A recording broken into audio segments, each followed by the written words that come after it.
Euh, Bonjour à tout le monde. On reprend après la pause du déjeuner avec une après-midi qui est globalement consacrée à la prise en charge de l'endométriose. Il va y avoir différents volets. Euh, une première présentation autour de les généralités endométriose et fertilité, puis une autre présentation un peu plus euh, euh, focus diagnostic avec l'imagerie, puis le cas particulier qui prend une grande importance, qui est celui de l'adénomiose et la fertilité, des cas cliniques, et puis voilà, une révision globale sur la stratégie médico-chirurgicale de l'endométriose. Alors, en matière de endométriose infertilité, je vous remontre la même diapositive que je vous ai montrée il y a quelques jours, pour vous rappeler que les mécanismes de l'infertilité chez les femmes endométriosiques ne sont pas bien connus, qu'il y a probablement plusieurs mécanismes qui sont évoqués dans les études. Ces mécanismes tournent autour de l'inflammation qui existe dans l'endométriose, et on pense qu'il puisse y avoir moins de chances d'avoir un bébé à cause de diminution de chances de fécondation de la cavité péritonéale, à cause d'une inflammation de la cavité péritonéale. Et puis également une diminution des chances d'implantation, parce que peut-être que l'endomètre des femmes qui ont une endométriose est malade, ou peut-être l'adénomiose associée contribue aux difficultés d'implantation. Et on va parler en détail de est-ce qu'il y a un problème au niveau des ovaires, et est-ce que ce problème est un problème de altération de la qualité ovocitaire à cause de mécanismes inflammatoires essentiellement, ou est-ce que c'est un problème quantitatif. Je vous radote, comme pour la première semaine, qu'un pourcentage non négligeable de femmes va concevoir au cours du 6 mois de suivi. On estime dans certaines études que les chances d'avoir un bébé jusqu'à 40% en 6 mois de suivi chez des femmes qui ont un endométriome ovarien avec une endométriose profonde associée.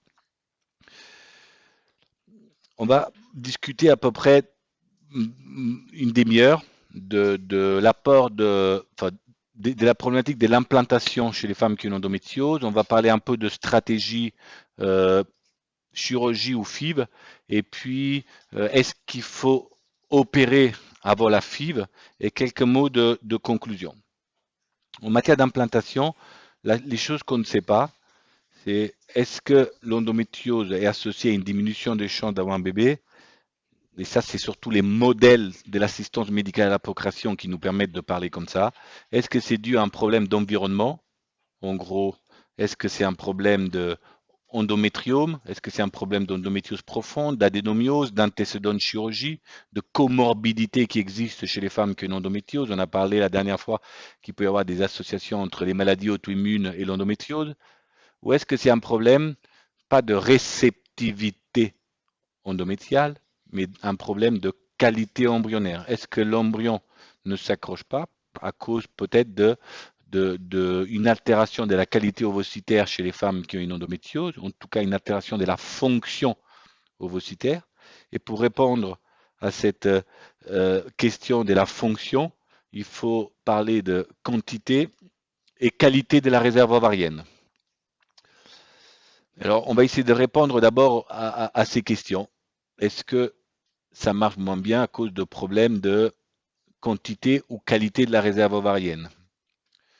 Alors, ça, c'est une étude que je cite toujours volontiers, qui commence à être ancienne. C'est une étude réalisée par une équipe italienne.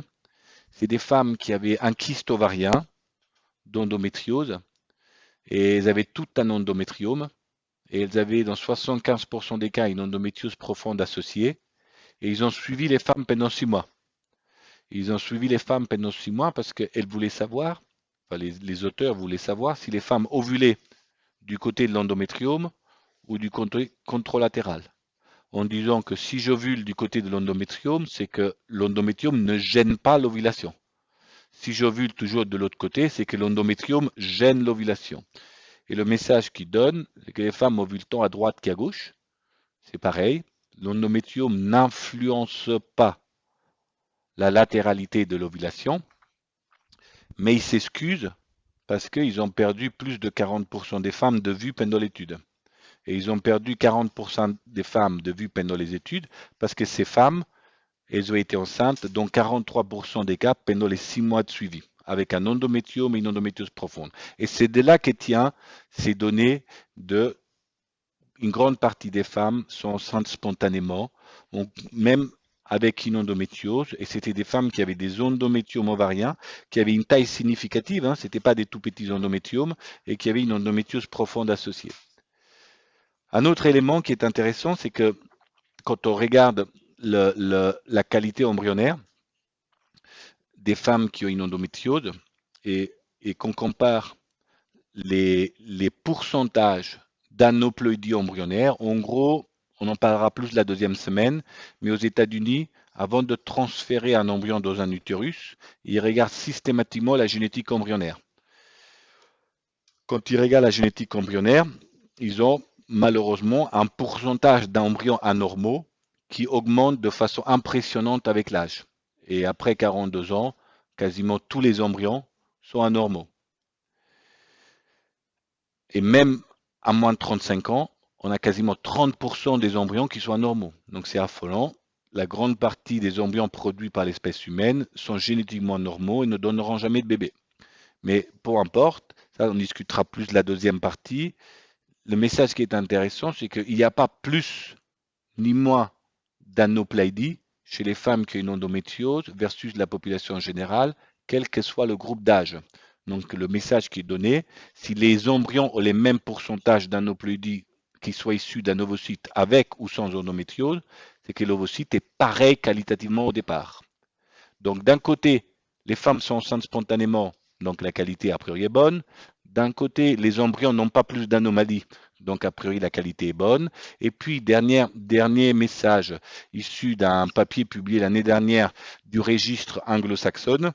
Et les anglo-saxonnes comparent les pourcentages de naissance chez des femmes qui ont une endométriose,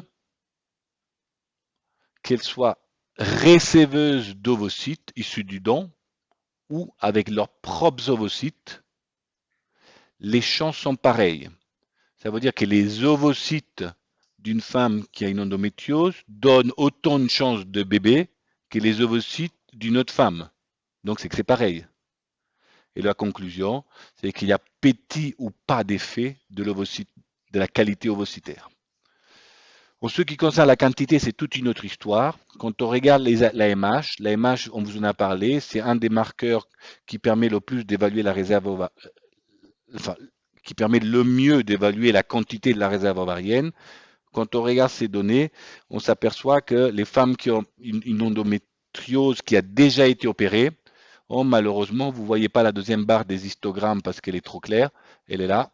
Elle est là. Les femmes qui ont été opérées, qui ont eu un antécédent de chirurgie d'endométriome, ont malheureusement une diminution très significative de l'AMH. Ça, c'est connu. Ce n'est pas seulement une diminution. Voilà, ça a diminué, c'est pas grave, c'est diminué.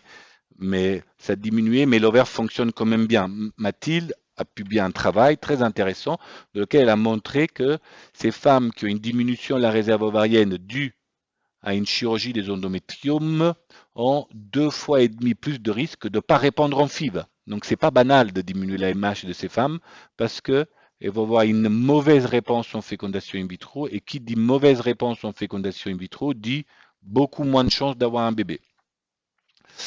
Ça dépasse. Notre point important, dire ok, ça on a à peu près compris, on a parlé quantité, qualité. Voilà, je vais vous résumer globalement les données dans quelques diapositives. Après, on va parler de l'environnement. L'environnement, c'est est-ce que le phénotype joue un rôle sur les chances d'implantation. C'est des modèles qui sont issus de la fécondation in vitro. On a regardé les chances d'avoir un bébé quand on a une endométriose profonde, un endométriome ou une endométriose superficielle. C'est Chloé qui avait regardé ça il y a quelques années, et les taux d'implantation sont identiques. On est très content de ce travail parce que c'est un des seuls travaux scientifiques qui s'intéresse au phénotype. Or, on en avait parlé hier, on vous a dit le phénotype en superficiel, endométriome, endométriose profonde est important.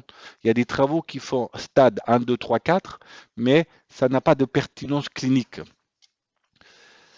Et l'autre message intéressant qu'elle donne, c'est que quand elle regarde les facteurs pronostiques de succès d'une fécondation in vitro chez une femme qui a une endométriose, elle retrouve des données sur la force de la réserve ovarienne. Ça, c'est des données qui sont connues et qui ne sont pas forcément spécifiques à l'endométriose, c'est spécifique à toutes les femmes. Plus la réserve ovarienne est puissante, plus on a des chances d'avoir un bébé en FIV. Mais elle trouve des choses très intéressantes qui sont autour de l'antécédent de chirurgie. Et le message qu'elle donne, c'est que les femmes qui ont déjà été opérées d'endométriose ou d'endométriome ont moins de chances d'avoir un bébé en fécondation in vitro. Autre point important de l'environnement, il y a l'adénomiose. Mathilde vous en parlera. C'est un papier que Mathilde a publié il y a peu de mois. Et elle a comparé les chances d'avoir un bébé après 4 cycles de fécondation in vitro chez les femmes qui ont une endométriose sans adénomiose. Il y a quand même 85% des femmes qui ont un bébé. Quand on n'a pas d'adénomiose et qu'on a une endométriose en FIV, malheureusement, s'il y a une adénomiose associée à l'endométriose, c'est plus 85% de chances d'avoir un bébé, c'est malheureusement 50%, et c'est très différent. Donc les messages les plus importants, et je veux que vous reteniez, c'est qu'il n'y a pas d'impact majeur sur la qualité ovocytaire. Les femmes qui ont une endométriose, globalement, elles ont une qualité ovocytaire qui est semblable aux femmes qui n'ont pas d'endométriose. Le deuxième message, et c'est là où il faut faire très attention, c'est qu'il y a une altération quantitative de la réserve ovarienne et que cette altération quantitative de la réserve ovarienne est fortement en rapport avec la chirurgie. Donc vraiment attention à la chirurgie. Que probablement il n'y a pas d'impact majeur de l'endométriose et du phénotype d'endométriose sur les chances d'implantation. Par contre, l'adénomiose, elle, diminue beaucoup les chances d'implantation. Et que tous les efforts qu'il faudra faire dans le futur, c'est probablement de mieux manager l'adénomiose. Et c'est pour ça que le cours que Mathilde va vous faire après la pause est très important, parce qu'elle va véhiculer tous ces messages sur le rôle de la chirurgie, de l'adénomiose, ou des personnalisations de la stratégie d'AMP chez les femmes en endométriose, c'est-à-dire mode de transfert embryonnaire, blocage avant le transfert. Alors, quand on parle de prise en charge des couples infertiles avec une endométriose, il faut se rappeler qu'il y a 3 options thérapeutiques pour l'endométriose. Le traitement hormonal, la FIV, la technique d'assistance médicale à la procréation, et la chirurgie. Le premier traitement, c'est le traitement hormonal. Le traitement hormonal, c'est le traitement de première intention.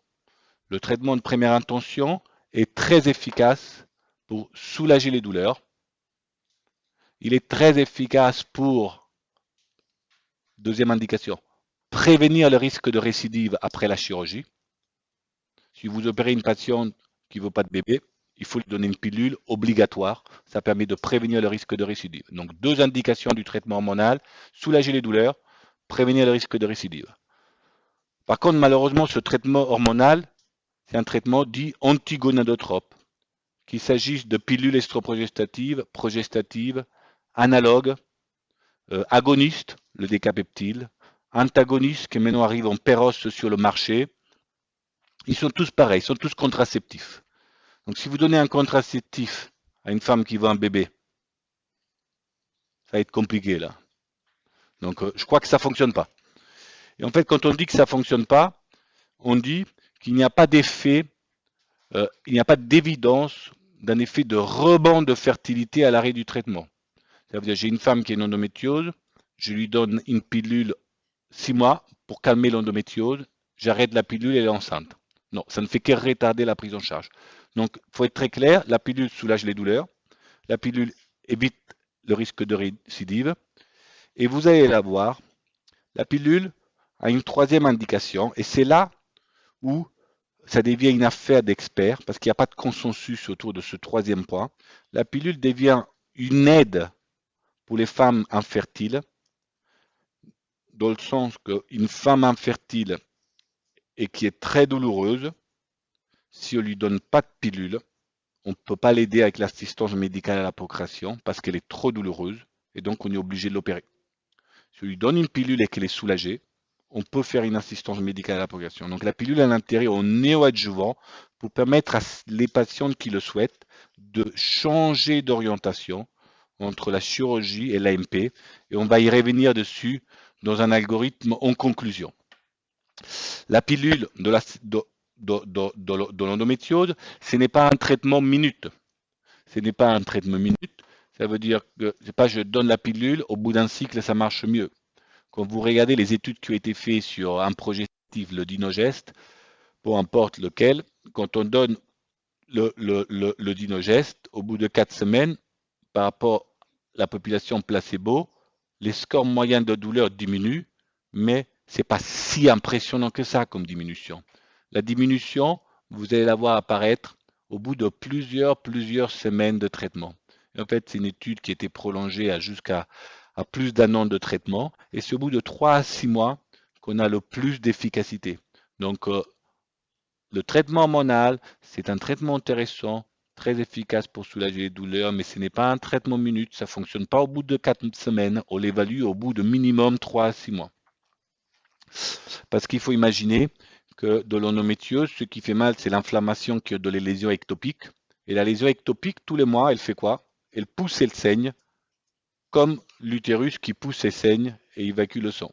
Et quand on a un hématome dans un ligament utérosacré, tous les mois, on a un hématome dans le ligament utérosacré. Donc les douleurs sont souvent décrites comme des douleurs crescendo. Et quand les douleurs augmentent tous les mois, parce que tous les mois on fait un hématome au même endroit, et qui augmente progressivement, c'est pas en un mois de traitement que la douleur va diminuer. Il faut laisser le temps. Et les études le montrent clairement. Ça, c'est l'exemple avec le Dinogest. Et il y a un autre modèle, une étude de préférence italienne. Il compare des femmes qui ont été opérées en chirurgie rouge, des femmes qui ont eu de la progestérone. La chirurgie diminue très vite les douleurs après la chirurgie, à 3 mois. Et puis regardez, il y a une récidive de douleur à 12 mois. Alors que la pilule, même message, diminution lente et progressive. Et au bout de 12 mois, ce n'est pas significatif, mais les femmes qui sont sous pilule ont moins mal que les femmes qui ont été opérées. Même principe. C'est une décroissance lente et progressive.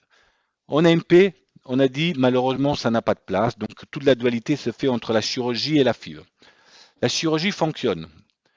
Les études non contrôlées, ça veut dire les études qui comparent. J'ai une endométriose, on m'opère, je suis enceinte après. Elle compare juste les femmes avant, après la chirurgie. Il n'y a pas de groupe contrôle, ça veut dire qu'il n'y a pas des femmes non opérées. Toutes les études donnent des excellents résultats en matière de chances de grossesse et disent que quand on opère une femme qui a une endométriose, les chances de grossesse augmentent rapidement après la chirurgie. Rapidement, ça veut dire dans les 9 à 18 mois après la chirurgie. Donc, pareil, si on opère, ça ne sert à rien d'attendre 3 mois. Il faut minimum 9 à 18 mois après la chirurgie pour augmenter les chances de grossesse. Les chances de grossesse spontanée après chirurgie diminuent quand on fait une chirurgie interactive, diminuent quand on a fait une chirurgie incomplète. Donc oui, si on opère, on augmente les chances d'avoir un bébé, mais on les augmente dans les 9 à 18 mois après la chirurgie, et on les augmente si on a fait une chirurgie complète, et on les augmente si on ne fait pas de chirurgie interactive. Alors, ça, c'est les études non contrôlées. Les études contrôlées, il n'y en a pas beaucoup. Études contrôlées, ça veut dire on a des femmes qu'on a opérées et des femmes qu'on n'a pas opérées. Et les études qui sont contrôlées, il n'y en a pas beaucoup malheureusement. Ça, c'est une étude récente finlandaise que je cite toujours avec beaucoup de plaisir parce que je trouve que c'est la seule étude qui existe qui a quand même comparé les résultats de 500 femmes à 10 ans. 500 femmes à 10 ans, elle a comparé des femmes qui n'ont jamais été opérées, conservatives, et des femmes qui ont été opérées. Et ils ont tout simplement, ils avaient toute une chirurgie, enfin, ils avaient toute une endométriose rectovaginale. Donc ils avaient toute une endométriose sévère. Et ces femmes qui avaient une endométriose sévère, non opérées, au bout de 10 ans, 40% de naissance, opérées, 40% de naissance. Pareil. Alors, Dire que la chirurgie sert à rien, c'est excessif. La chirurgie est très efficace pour soulager les douleurs. Probablement a aussi un effet bénéfique en matière de chance d'avoir un bébé. Peut-être pas aussi impressionnant quand on prend des études contrôlées par rapport à des études non contrôlées. Parce que le groupe contrôle est important. Par contre, le problème de la chirurgie, c'est pas tant l'efficacité, parce que l'efficacité est plus ou moins acceptée par tout le monde. Le vrai problème, c'est qu'il y a des complications, des biais de la façon lesquelles les grossesses sont rapportées, et qu'il y a aussi des problèmes de l'adénomiose associée, et ça, Mathilde vous en reparlera. Quand on parle de complications, il faut savoir que si on opère une endométriose profonde, il y a 4 à 10% de vessie neurogène, 2 à 10% de fistules rectovaginales. Il faut vous rappeler, c'est des femmes de 30 ans, jeunes, en bonne santé, qui ont une maladie bénigne. Donc quand on dit, c'est pas grave, il y a 5% de risque de fistule, enfin 5% de risque chez une femme en bonne santé de 30 ans, moi je trouve que c'est cataclysmique. Hein. Donc faut relativiser les choses. Ce n'est pas des femmes qui ont un cancer. Et puis 4 à 10% de vessie neurogène, ça veut dire c'est des femmes qui doivent faire pendant 3 mois, 6 mois des autosondages pour vider la vessie après la chirurgie. Pareil, c'est heureusement quasiment toujours réversible, mais c'est quand même des complications non négligeables pour des femmes jeunes. Et alors les collègues me disent, oui Pietro, tu es antipathique, tu montres toujours la même étude, qui est ancienne, c'est en 2010, la chirurgie a fait beaucoup de progrès depuis 2010. Oui, c'est vrai, a fait beaucoup de progrès. Donc si on prend les études les plus récentes, le pourcentage de vessie neurogène, c'est pas 4 à 10%, c'est 20 à 25%. Donc on peut les prendre, hein, mais ça dépend dans quel sens on veut voir la vérité. Et alors l'autre chose qui est, pour ça je passe, c'est peut-être un détail, je ne veux pas vous encombrer là-dessus. Et le problème de la chirurgie, c'est que malheureusement, on en a déjà parlé, cette chirurgie, quand on opère un endométriome et qu'on fait une kystéctomie unilatérale, on diminue de 40% la réserve ovarienne, et quand on fait une chirurgie bilatérale, on diminue de 60% la réserve ovarienne. Et la réserve ovarienne, Chloé vous l'a dit, est très important pour les chances de succès. Donc si on opère les endométriomes, malheureusement, on leur diminue indirectement les chances d'avoir un bébé par la suite. C'est pour ça qu'il faut garder en tête la possibilité de faire une préservation de la fertilité avant la chirurgie. Et je crois que Mathilde vous en parlera la deuxième semaine. Je ne sais plus si c'est mardi ou mercredi, où il y a une après-midi entière dédiée à la préservation de la fertilité. Jeudi, on me dit. Voilà, ni mardi ni mercredi, c'est jeudi pour la deuxième semaine. Alors, si on dit, oui, peut-être qu'on peut faire une assistance médicale à la procréation pour augmenter les chances de naissance chez les femmes qui ont une endométriose, ok, pourquoi pas? On va essayer d'augmenter les chances de naissance chez une femme qui a une endométriose. Et la question qu'on se pose parfois, est-ce qu'il faut opérer avant l'assistance médicale à la procréation? Et alors, pourquoi pas opérer, mais la question, c'est opérer, quel serait le bénéfice de cette chirurgie? C'est vraiment ça la question qu'il faut essayer de se poser. Est-ce que c'est parce que la chirurgie va augmenter les chances de grossesse? Est-ce que c'est parce que la chirurgie va diminuer la douleur ou la progression de la maladie? Ou parce qu'il y a des kystes trop grands? Ou parce que la FIV ne fonctionne pas? Ou parce que on veut améliorer le pronostic obstétrical? Alors il y a plein de questions qui sont débattues dans les études. En ce qui concerne les chances de grossesse, je vous montre ce travail que Chloé a publié il y a 2 ans, qui est un travail sur les taux de naissance en FIV dans une population de femmes qui ont une endométriose profonde digestive, qui ont 90% d'adénomiose associée, 73% d'endométriome. Et ici, sur les images, vous voyez les kystes d'endométriose qui sont vraiment très volumineux. Et on les a pris en charge en FIV, ces femmes avec des endométrioses anatomiquement très très très sévères. On a fait 4 cycles de FIV et les femmes qui n'ont jamais été opérées, il y a 64% des femmes qui ont un bébé au bout de 4 FIV. Et qui sont les femmes qui ont les endométrioses les plus sévères anatomiquement. Si elles ont déjà été opérées, malheureusement, ça marche beaucoup moins bien. Et alors, vous allez me dire, docteur, mais moi, vous êtes gentil, mais vous racontez que les trucs qui vous arrangent. C'est vrai, je raconte que les trucs qui m'arrangent, parce que de l'autre côté de la Seine, rive droite, l'équipe de Tenon a fait un travail semblable, sauf que les deux courbes sont parfaitement inversées. Eux, ils ont plus de naissances. Alors, du coup, nous, on s'est dit, bah, ça nous embête. Nous, on croit ce qu'on voit, parce que c'est ce qui se passe chez nous. De l'autre côté de la Seine, c'est pas très loin, mais c'est pas tout à fait pareil que chez nous. Et donc, avec Mathilde et Chloé, on a fait une méta-analyse qu'on vient de soumettre et on a regardé toutes les études qui montrent des résultats, chance d'avoir un bébé en FIV jamais opéré, chance d'avoir un bébé en FIV après la chirurgie. Et le message qui est véhiculé, c'est que, a priori, même s'il y a une petite tendance, il n'y a pas de différence. Donc ça ne sert à rien d'opérer, ça n'améliorera pas les choses. Et c'est ce qui est inscrit dans les recommandations du collège. Opérer dans le but d'augmenter les chances d'avoir un bébé en FIV ne sert à rien. Par contre, si on limite la méta-analyse à que les études de bonne qualité, on voit que les femmes qui ont été opérées ont beaucoup moins de chances de succès en FIV. Donc il y a une tendance qui se confirme dans une population sélectionnée d'études de meilleure qualité, mais la population, le nombre d'études est plus petite. Donc le message, c'est que soit c'est comme le papier de Chloé, ça marche moins bien, soit ça ne marche pas. Mais en tout cas, c'est pas pire, c'est pas mieux. L'autre question, c'est la peur que les douleurs augmentent en cours de stimulation. Est-ce que les douleurs vont augmenter en cours de stimulation? Et c'est vrai que c'est un truc qui nous fait peur parce que c'est un travail que Mathilde a fait quand elle était interne dans le service il y a quelques années. Et le, les femmes qui ont une endométriose ont des scores de douleur plus élevés que les femmes qui n'ont pas d'endométriose. Et c'est là, je vous l'ai dit avant, si on les stimule tout de suite, peut-être que ça peut être compliqué la stimulation parce qu'elles sont déjà très douloureuses. Par contre, si on donne une contraception, on voit que les douleurs diminuent de façon très importante en 3 mois. Et en fait, c'est 6 à 8 semaines de pilule minimum. Et dans ces 8 semaines, 3 mois de pilule, les douleurs diminuent significativement. Et puis, on démarre la stimulation.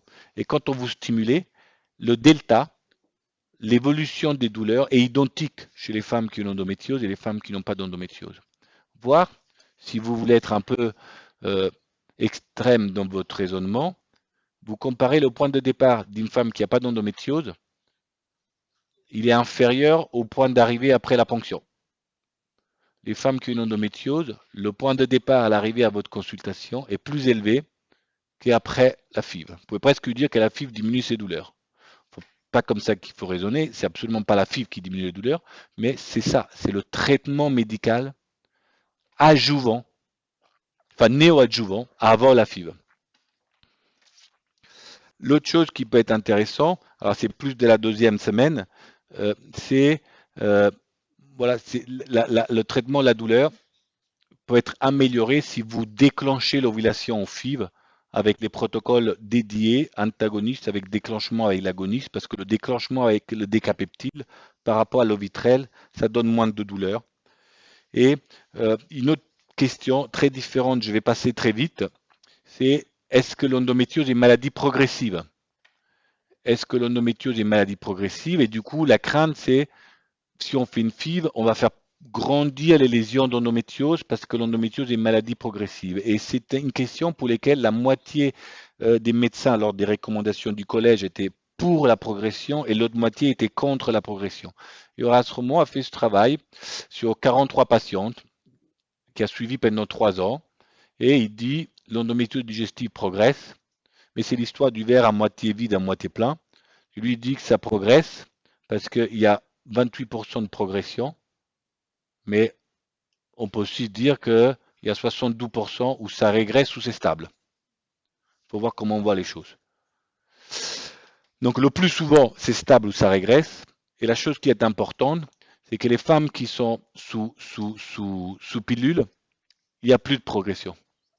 Donc l'aménorrhée thérapeutique permet d'empêcher la progression des lésions.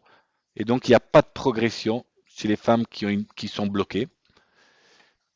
Et probablement, la progression reste quelque chose qui est pas le plus fréquent.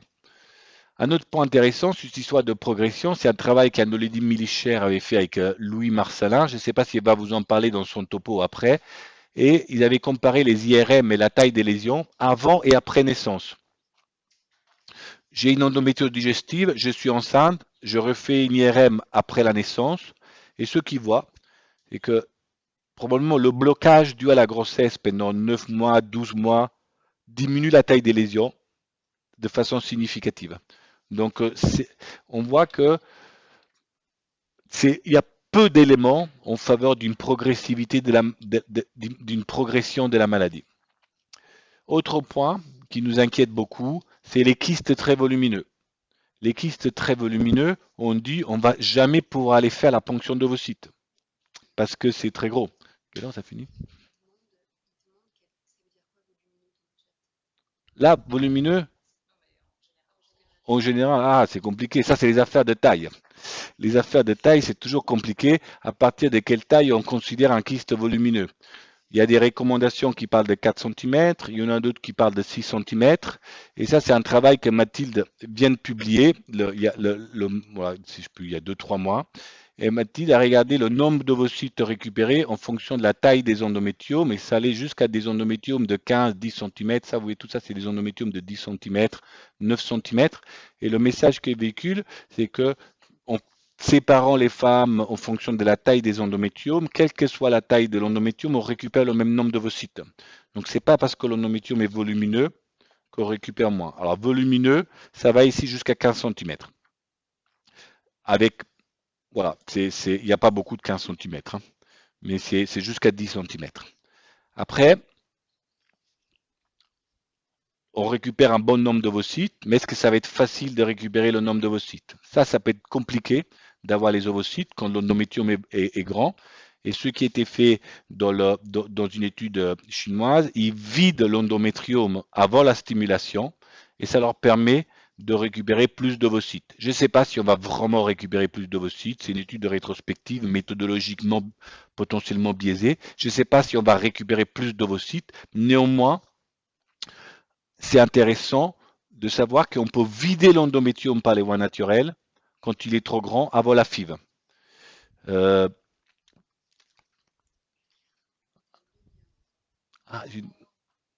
juste à quelle heure? Ok. Donc je peux prendre mon temps pour les dernières diapos. Et alors, ça c'est un point intéressant parce qu'en pratique, comme ils ont fait les Chinois, ils ont vidé l'endométriome avant la stimulation et ils ont fait jusqu'à 2-3 drainages sur 3 mois avant la stimulation. Je draine, je contrôle un mois, le kyste a diminué est toujours là, je le redraine, je recontrôle un mois, le kyste est toujours là, je le redraine et je fais la FIV. Et dans ce modèle, il n'y avait plus pratiquement aucune femme qui avait un endométriome au début de la stimulation et il récupérait plus d'ovocytes. Maintenant, il n'y a pas de recommandation, est-ce qu'il faut faire 3 drainages, est-ce qu'il en faut faire un seul? Ce que nous on fait en pratique, pour reprendre l'histoire de la taille de volume, très difficile de se baser sur une taille. On ne décide pas une prise en charge médicale sur une taille. Et je fais toujours le même exemple. Vous avez une femme qui a un endométriome de 6 cm. Elle a pas mal. Est-ce que vous l'opérez ou pas? Non. Ce n'est pas une indication. Il y a un endométriome qui fait 8 cm. Est-ce que vous l'opérez ou pas? Elle a pas mal. Elle se plaint de rien. Non. Voilà. La taille, on traite des symptômes. On ne traite pas des tailles. Et ça, c'est, je crois, un élément très important. Après, il y a la faisabilité technique. Et la faisabilité technique joue un rôle parce que quand il faut aller faire une ponction, soit le kyste est très douloureux, et donc la femme, parce que le kyste il fait 8 cm, a trop mal. Dans ce cas-là, on peut le drainer avant la stimulation. Comment? Par une ponction pour voie endovaginale, comme une ponction d'ovocyte, mais une ponction d'endométrium. Ça, c'était des aspirations d'endométrium par voie transvaginale, sous échographie. Soit elle a pas mal, et le kyste est gros, et on peut le vider au moment de la ponction si on pense que les follicules sont cachés de l'autre côté de l'endométrium. Troisième option, on a fait la ponction, on a fait la stimulation, ça s'est bien passé, on a fait la ponction, ça s'est bien passé, mais on n'a pas eu beaucoup d'ovocytes. Et on se dit dans la tête, peut-être que l'endométrium volumineux, parce que plus de 8 cm, parce que plus de 6 cm, parce que plus de 10 cm, il n'y a pas de cut-off. Il a gêné la croissance des follicules. Et s'il a gêné la croissance des follicules, peut-être que si je le vide d'abord et je restimule, j'aurai plus d'ovocytes. On n'en a pas la preuve, ça n'a jamais été vraiment démontré, mais c'est quelque chose que vous pouvez garder dans votre pratique. Donc nous, pour répondre à la question de la taille, on n'a pas de taille limite. On ne draine pas systématiquement les endométriomes. On les draine si trop douloureux, si échec de réponse ou mauvaise réponse, en tout cas pas adéquate à ce qu'on attendait, ou difficulté d'accès. Et la difficulté d'accès, ça dépend de l'expérience, ça dépend de comment on pousse les follicules, etc. Autre point qui est souvent discuté dans la littérature, oui. Alors la question posée, c'est est-ce qu'il faut alcooliser les endométriomes? Ça, c'est vrai que il y a pas mal d'équipes qui proposent une alcoolisation d'un endométrium, c'est-à-dire comme on n'a pas arrêté de dire à tout le monde quand on fait une kystectomie d'endométrium, on diminue beaucoup la réserve ovarienne, on diminue la MH. On a dit, il ne faut pas les opérer. Il dit, vous êtes gentil, il ne faut pas les opérer, mais moi j'ai une femme avec un kyste, il faut que je m'en occupe. Et puis il gêne ce kyste. Donc ce qui a été fait, et on vide l'endométrium par les voies naturelles et puis on met de l'alcool de l'endométrium. Ceux qui ont décrit la technique au début, ils ont dit oui, on peut mettre de l'alcool pour faire une sclérothérapie de l'endométrium. Il y a des gens qui ont mis d'autres choses, qui ont mis du méthotrexate, des cyclines.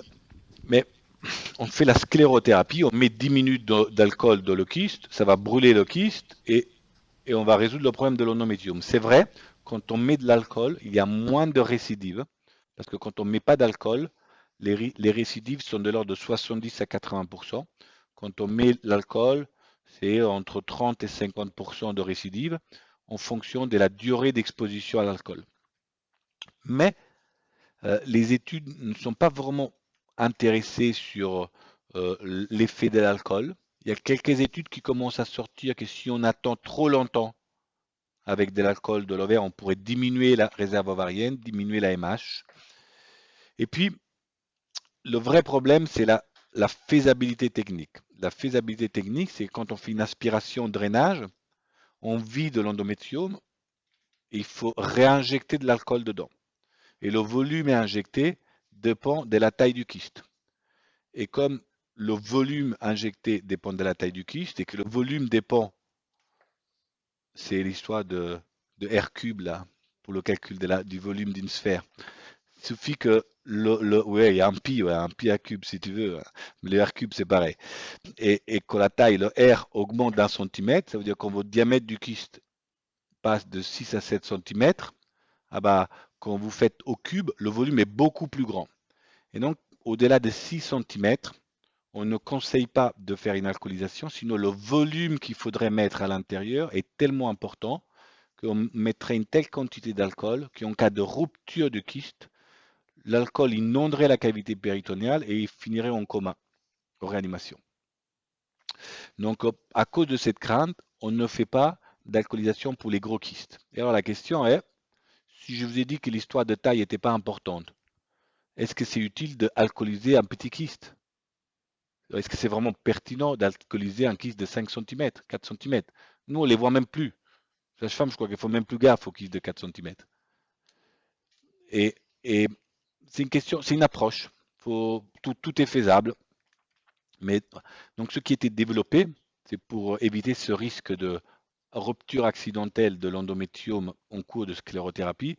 Il y en a qui font pour les gros kystes. Donc gros kystes, pour ceux qui concernent le cut-off de sclérothérapie, c'est plus de 7 cm.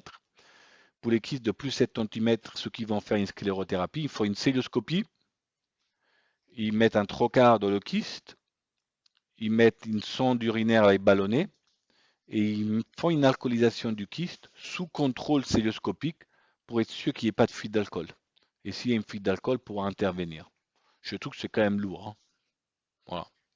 Le but de faire le drainage, c'était de ne pas faire une chirurgie type laparoscopique. Et là, on veut faire un geste qui diminue le risque de récidive. On n'est pas sûr que ça sert vraiment à quelque chose. Et on va le faire par célioscopie juste pour le faire, Bon, voilà, compliqué. Je n'ai pas de réponse précise. En tout cas, je ne suis pas certain que ça soit quelque chose à recommander en routine. Et puis, il y a beaucoup d'études en cours, on aura plus de précision dans les années à venir. Une autre situation, c'est celle de l'échec de FIV.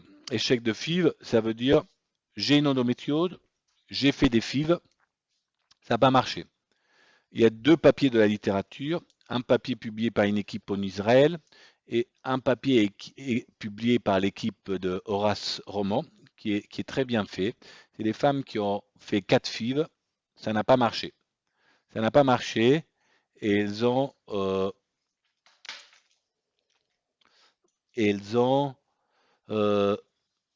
ouais, ils les opèrent parce que la FIV n'a pas marché. Et après la chirurgie, ces femmes, dont 43% des cas ont un bébé. Et du coup, ils disent, regardez, ça, c'est la confirmation que quand il y a une endométriose et on a un échec de FIV, bah, c'est sûr que c'est l'endométriose.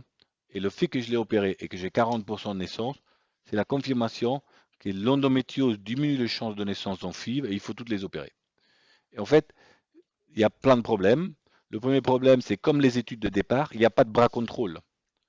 On ne sait pas qu'est-ce qui aurait fait une nouvelle FIV dans des conditions différentes. Dans des conditions différentes, ça veut dire peut-être en ayant tenu compte de l'adénomiose, peut-être en ayant tenu compte du fait que beaucoup d'échecs de FIV de l'endométriose sont en rapport avec les hydrosalpinx qu'on retire quand on fait une chirurgie complète. Voilà. Il n'y a pas de groupe contrôle. Et puis l'autre message qui est très intéressant, qu'on retrouve toujours, quand on fait une chirurgie pour échec, il y a 40% de naissances. Elles sont quasiment toutes en FIV. Donc c'est une nouvelle FIV qu'il faut faire après. Ce n'est pas des naissances spontanées. Et le message intéressant, c'est que quand on a opéré les endométriomes, au cours de cette chirurgie complète, il y a moins de bébés. Pourquoi? Parce que toujours la même chose, la réserve ovarienne, c'est ce qui est plus important chez une femme qui a une endométriose. Et quand on retire les endométriomes, même dans un contexte d'échec de FIV, on abîme la réserve ovarienne et ça ne marchera pas après. Pas à cause de l'endométriose, c'est à cause du fait qu'on a retiré les kystes sur les ovaires qui a détruit la réserve ovarienne et du coup ça ne marche pas après. Et donc la question de départ, dans ma première diapositive, c'était quand on a un problème d'implantation de l'endométriose, donc des échecs d'implantation, est-ce que c'est l'embryon ou est-ce que c'est l'endométriose elle-même? Personne n'a la réponse. Ce modèle-là laisse croire que c'est l'endométriose. Mais on a un travail qu'on est en train de soumettre avec Chloé, et c'est des femmes qui ont a fait une FIV, qui avaient une endométriose profonde, 60% d'atteinte digestive, de l'adénomiose, des endométriomes. On a fait des FIV et ça ne fonctionne pas. Ça ne fonctionne pas et on leur a dit, Madame, franchement, je ne sais pas si c'est un problème d'embryon ou si c'est un problème d'endométriose. Soit on fait une chirurgie complète, on retire tout, soit on se dit que c'est un problème d'embryon, vous faites un don d'ovocytes. Et ces femmes, avec toute leur endométriose qui font un don d'ovocytes, elles ont 85% de cumulé de grossesse et 63% de naissance vivante, avec toute l'endométriose en place. Donc encore une fois, est-ce qu'on est vraiment sûr que c'est toujours l'endométriose le coupable? J'essaie juste de vous pousser dans des extrêmes du raisonnement et de dire qu'il faut faire attention, l'endométriose n'est pas responsable de tous les maux. Il y a déjà des femmes qui sont enceintes spontanément et qu'il y a des choses qui sont tout à fait possibles, même chez une femme qui a une endométriose, avoir une altération de la qualité ovocytaire qui n'est pas dépendante forcément de l'endométriose, mais malheureusement, ça peut l'être de tout le monde. Et puis que les hydrosalpinx peuvent gêner, l'adénomiose peuvent gêner. Il y a d'autres choses que la simple lésion d'endométriose. Et euh,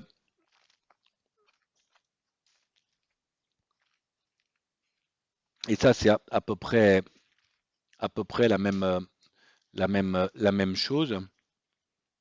C'est le même argument, mais de la série anglaise de fécondation in vitro. C'est des femmes qui ont une endométriose qui reçoivent des ovocytes et des femmes sans endométriose qui reçoivent des ovocytes. En gros, c'est des dons d'ovocytes et on fait un don d'ovocytes, soit une femme qui a une endométriose, soit une femme qui n'a pas d'endométriose. C'est un peu différent du modèle précédent, mais ça vous dit quoi? on imagine que du coup les ovocytes viennent des donneuses, ça veut dire que les ovocytes sont bons pareils. On les met à une femme qui a une endométriose, elle a 28% de naissance. On la met à une femme qui n'a pas d'endométriose, elle a 30% de naissance. C'est pareil. Donc l'implantation est la même. Donc tout n'est pas le problème de l'endométriose. Et les risques obstétricaux, je passe parce que c'est plus compliqué, mais et qu'il n'y a pas de pratique spécifique à tenir.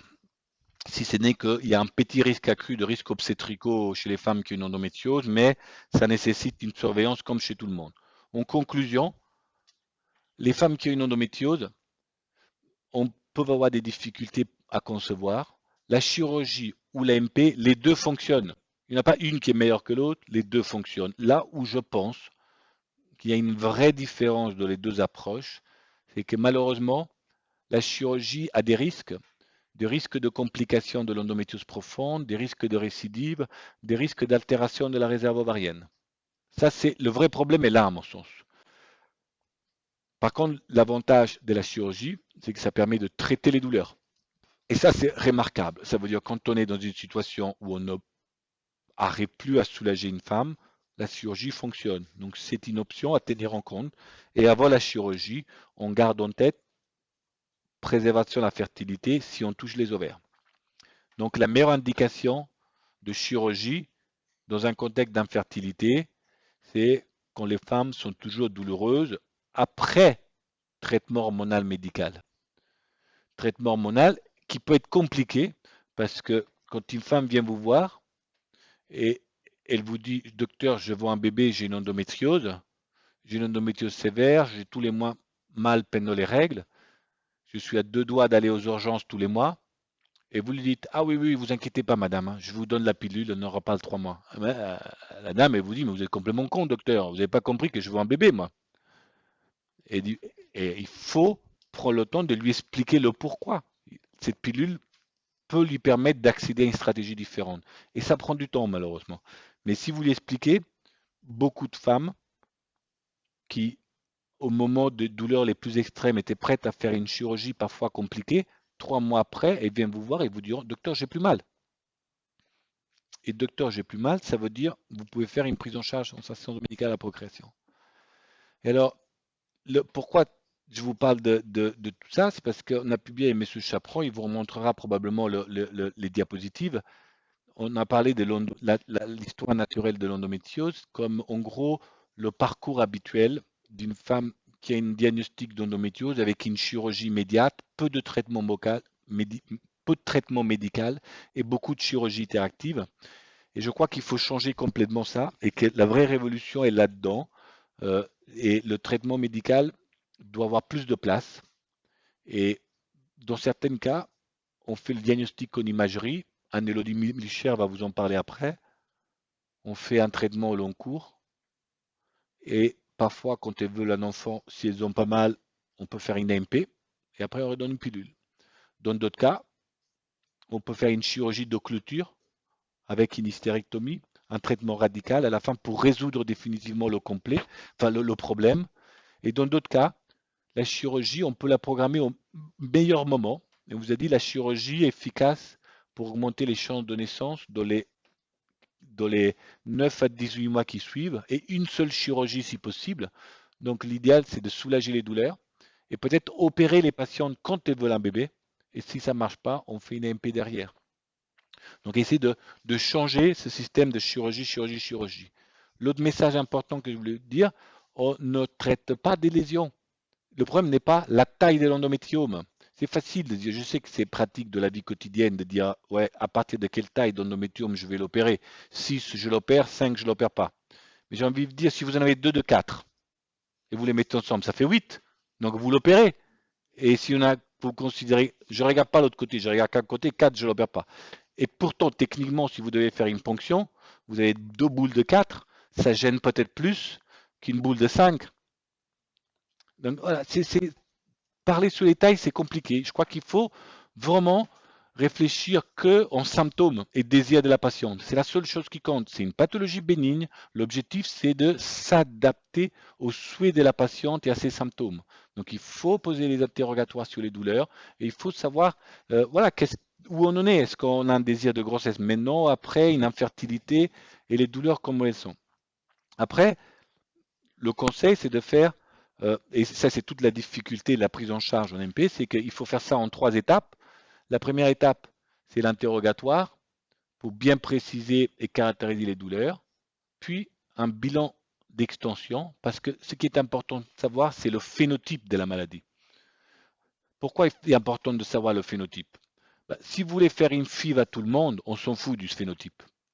Mais s'il y a des patientes que vous voulez opérer, il faut savoir qu'est-ce que comporte la chirurgie. Si j'ai une endométriose superficielle, est-ce que la chirurgie va être compliquée et risquée pour la patiente? Non. S'il y a une endométriose de l'intestin et qu'il faut faire une résection de 10 cm, est-ce que ça va être compliqué? Oui. Donc on ne peut pas lui parler pareil à ces deux femmes. Et c'est pour ça qu'il faut un diagnostic phénotypique. Et malheureusement, aujourd'hui, la seule chose qui vous donne un bon diagnostic phénotypique, c'est le radiologue. Pareil pour l'adénomiose, vous allez voir, il y a des phénotypes d'adénomiose. Certaines diminuent les chances de naissance, certains peuvent être améliorés avec des traitements spécifiques. Si vous n'avez pas recherché en imagerie, vous ne ferez pas le bon traitement. Donc l'étape numéro 1, c'est phénotype. Phénotype, ce n'est pas vous qui allez le faire, c'est le radiologue. Deuxième étape, c'est le bilan d'infertilité global, comme chez tout le monde, réserve ovarienne, trompe et paramètres spermatiques, en sachant que chaque fois que l'endométriose est associée à une autre pathologie, trompe bouchée, sperme anormal, peut-être c'est la FIV qu'il faut. Quand une patiente peut concevoir spontanément, je crois que la chirurgie est une bonne option. Si elle a mal, qu'elle est jeune, qu'elle a le temps pour être enceinte, que le sperme est normal, les trompes sont formables et la réserve ovarienne est bonne. Et la chirurgie, pas excessivement dangereuse pour la patiente. Et donc pour ça, il faut quelqu'un qui connaisse un peu la fertilité. Comment? Avant la chirurgie, ça peut se discuter. Ça peut se discuter, tout à fait. Et puis, la troisième chose, c'est de raisonner vraiment sur les symptômes. Et les patientes qui sont seulement infertiles, l'assistance médicale à la procréation est une bonne option. Les femmes qui sont infertiles et douloureuses, c'est plus compliqué à manager. C'est là où il faut essayer l'histoire dont on a déjà parlé et radoté à 2 reprises. C'est l'histoire de la pilule progestative, estroprogestative, de le but de soulager, parce que si on soulage, peut-être on peut faire une assistance médicale à la procréation. Si les douleurs persistent, c'est la chirurgie qu'il faut, mais peut-être avec une préservation de la fertilité avant la chirurgie. Et j'ai fini et vous remercie pour votre attention. Est-ce que vous avez des questions? Je crois qu'on a 10 minutes, on peut en profiter pour... Il y a une question sur le don d'ovocytes, Pietro. On te pose la question, comment expliquer le taux de grossesse élevé avec don d'ovocytes alors que vous avez dit qu'il n'y avait pas d'altération en termes de qualité ovocytaire? Ah oui, bien sûr. Mais parce que ça se va de soi. En fait, je vous ai montré un modèle, le modèle des échecs de FIV, qui est un modèle échec de FIV, où il y a un échec de FIV, on se dit c'est l'endométriose, on opère l'endométriose, on a 40% de grossesse. Le papier a été fait en Israël, à Tel Aviv, 40% de grossesse. Le papier a été fait par Horace Roman, en France, 40% de grossesse. Enfin, 40% de naissance. Nous, on s'est dit, mais est-ce qu'on est vraiment sûr que c'est l'endométriose qui gênait et pas l'embryon? Et donc, les mêmes patients en échec de FIV, on a dit on ne vous opère pas parce qu'on pense que c'est un problème de qualité ovocytaire, d'embryon. Et comme l'embryon n'était pas bon, ils n'étaient pas enceintes, on les a traités en don d'embryon, enfin en don d'ovocytes, et il y a 60% de naissance. Alors pourquoi? Parce qu'on a fait le bon pari, c'était pas l'endométriose, c'était la qualité embryonnaire. Et là, vous me dites, oui, mais vous êtes chiant, vous avez dit qu'il n'y avait pas de problème de qualité embryonnaire de l'endométriose. Mais je vous ai dit, il n'y a pas plus d'anomalies embryonnaires de l'endométriose que chez une femme lambda. Ça ne veut pas dire que toutes les femmes vont avoir des bébés. Ça ne veut pas dire que toutes les femmes ont des ovaires qui fonctionnent bien et qui peuvent avoir des bébés à 40 ans.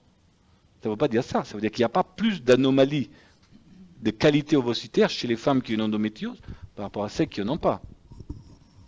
Mais malheureusement, il y a des femmes qui ne font pas des beaux embryons, avec ou sans endométriose, à 30 ans comme à 40 ans. Plus fréquent à 40 ans qu'à 30 ans.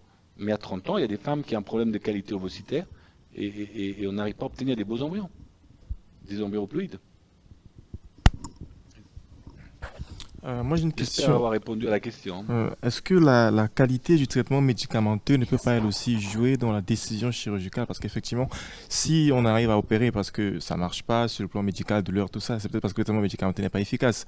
Et donc là se pose toute la question Du traitement. des guidelines en termes de... C'est vrai qu'on en a pas parlé un peu de ce qu'on a comme possibilité thérapeutique et tout. Et j'embraye une question.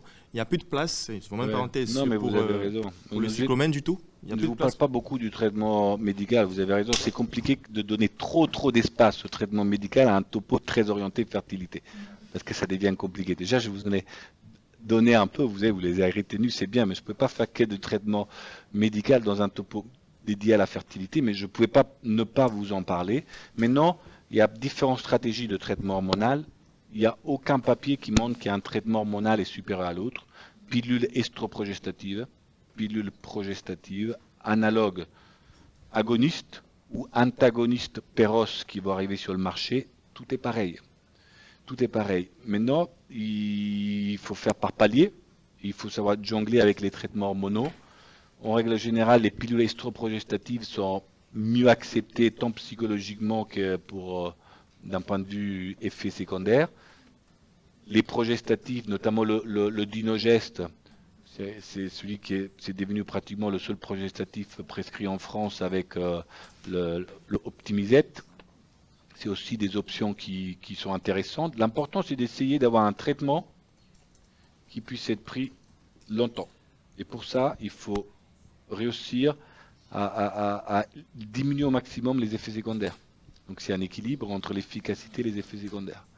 Et ça, c'est un vrai travail. Hein. Mais le vrai problème maintenant, c'est que les nouvelles générations ne veulent pas prendre pilule. Elles sont contre le traitement hormonal, parce qu'on ne veut pas de castration chimique, parce que la pilule voilà, ça a des effets secondaires, ça donne des boutons, ça donne une prise de poids, ça donne des pertes de cheveux, ça donne pas de libido, ça donne de la sécheresse vaginale, donc c'est sûr qu'on ne veut pas la prendre, quoi. Mais la vraie difficulté, c'est aussi d'essayer d'expliquer le pourquoi la pilule est utile pour ces femmes. Et là, c'est compliqué. Mais je crois qu'il faut le rappeler aussi que les femmes aujourd'hui sont beaucoup plus exposées au risque d'endométriose qu'il y a 100 ans. Pourquoi? Parce qu'une femme aujourd'hui, elle a 5 fois plus, minimum 5 fois plus de menstruation, de règles et d'ovulation qu'il y a une femme il y a 100 ans. Pourquoi? Parce que les femmes vivaient jusqu'à plus de 40 ans déjà avant. Une femme ovule 400 fois dans sa vie, et entre 15 ans et 45 ans. Et avant, elle faisait 10 enfants, et elle était 10 ans. Donc sur les 40 ans, de règles, il y en avait les 3/4 qui n'existaient pas. Maintenant, c'est automatiquement minimum 5 fois plus de règles. 5 fois plus de règles, ça veut dire 5 fois plus de je pousse et je saigne dans une lésion ectopique. Ça, c'est un changement énorme d'un point de vue épidémiologique. Hein.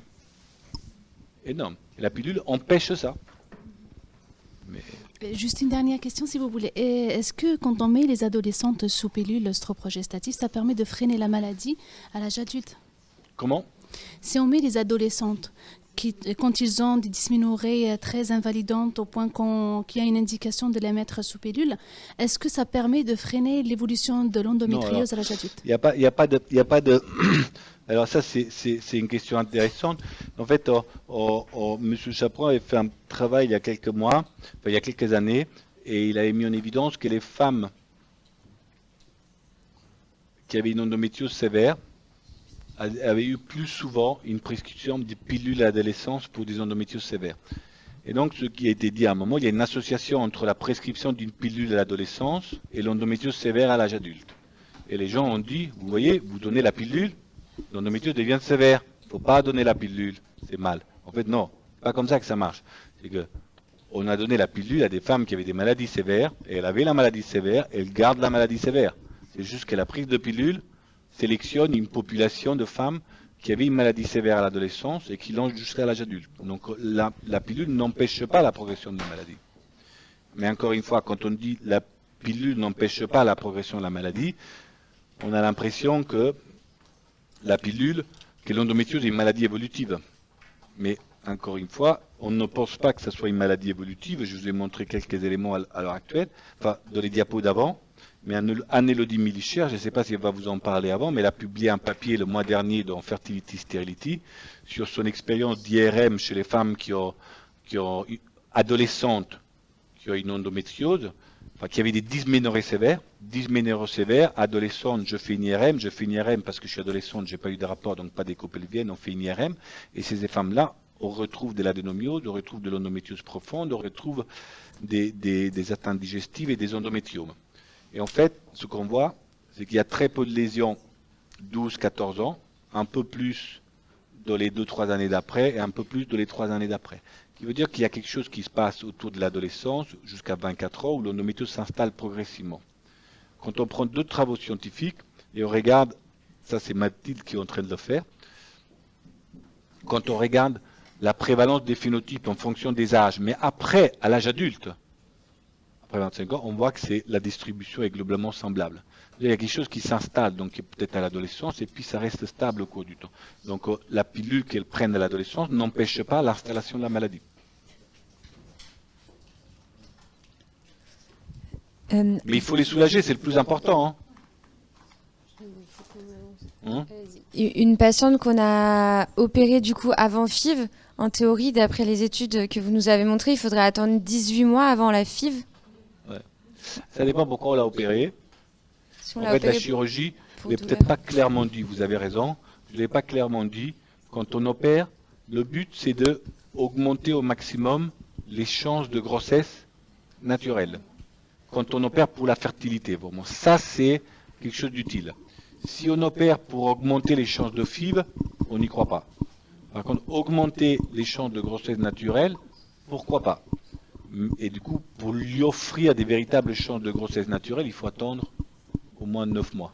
Ce qui veut dire qu'il y a 9 mois, et après, au-delà de 9 mois, ça devient compliqué parce que il faut imaginer, c'est le cas typique d'une femme qui avait des dysménorrhées sévères à 15 ans, où il a donné la pilule, elle a pris la pilule de 15 ans à 30 ans, elle avait plus mal, elle a fait des études, elle a rencontré le prince charmant, 30 ans, elle se marie, elle arrête la pilule, 2 ans après, 32 ans, elle essaie depuis 2 ans, elle vient vous voir, elle n'arrive pas à être enceinte depuis 2 ans, et elle a de plus en plus mal, donc vous l'opérez, et après il faut attendre encore 1 an, et après il faut faire la FIV. Donc c'est vrai que c'est long, mais si on l'opère pour augmenter les chances de grossesse naturelle, c'est ce qu'il faut faire, il faut attendre. Parce qu'il ne va pas pouvoir être enceinte sur un cycle.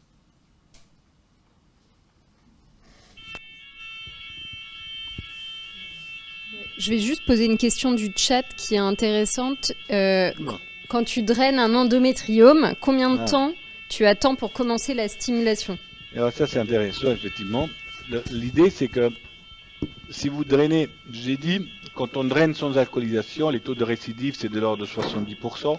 Quand on draine avec alcoolisation, la récidive est beaucoup plus faible. Du coup, si nous on draine surtout sans alcoolisation, donc on draine et on essaye de drainer sous pilule. Pourquoi? Parce qu'on ne veut pas que la femme ait trop de règles. Et normalement, elle a déjà pris 1 ou 2 mois de pilule avant le drainage. On draine et 15 jours après, on démarre la stimulation. Donc globalement, si vous faites le schéma le plus court, c'est 15 jours de pilule, drainage, 15 jours de pilule, stime. En gros, on draine dans les 15 jours qui précèdent le début de la stime. Mais c'est empirique, hein. Il n'y a pas d'études. Du coup, pour une patiente qui souffre d'endométriose et qui souhaite une grossesse, qui vient dans le cadre d'une FIV, si elle présente des symptômes douloureux, on la met sous pilule. Et pendant combien de temps avant de démarrer la FIV? Une femme qui a mal et qui a une endométriose, c'est ça? Ouais. Et alors, ça évidemment, il faut faire tout le bilan de fertilité. bien préciser le phénotype, Anne-Élodie va vous en parler, mais avant la FIV, on pense qu'il faut attendre au moins 6 à 8 semaines avant le début de la stimulation. De toute façon, je dis que pour évaluer vraiment l'efficacité du traitement, si elle a mal, il faut attendre minimum 3 mois. Donc plutôt 2-3 mois minimum. Mais en pratique, cette femme que vous voyez pour la première fois, eh bien vous voyez parce qu'elle a en cabinet, elle a mal, elle voit un bébé, il faut lui faire le bilan. Donc en règle générale, vous lui donnez la pilule, elle fait son bilan, et le temps qu'elle fasse son bilan, vous avez la réponse sur est-ce qu'elle est soulagée ou pas. Donc quand vous la revoyez, au bout de 2-3 mois, elle a fait son bilan et vous avez évalué le traitement.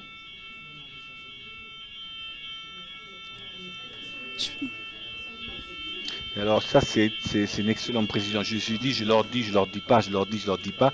Effectivement, quand vous la voyez et qu'elle n'a pas de pilule, c'est génial, vous n'avez pas de pilule, il faut faire tout de suite, dès que vous avez vos règles, au deuxième jour, vous faites votre dosage hormonal, comme ça vous avez un vrai dosage hormonal, et le matin, vous allez au laboratoire, vous faites la prise de sang pour le dosage hormonal à J2, J3, et tout de suite après, tlouc, pilule. Alors c'est le tlouc pilule, ça les fait rigoler, ça marche toujours. Je voulais... Pardon?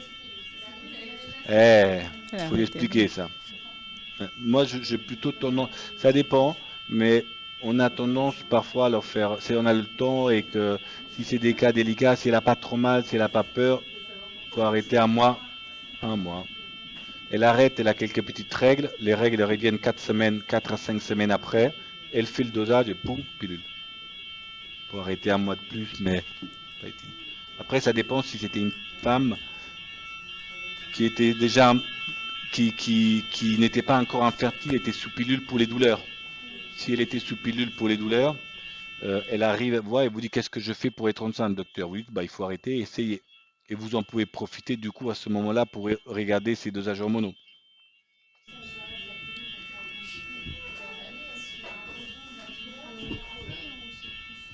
Ah oui, il faut que je répète là, les questions. Est-ce que...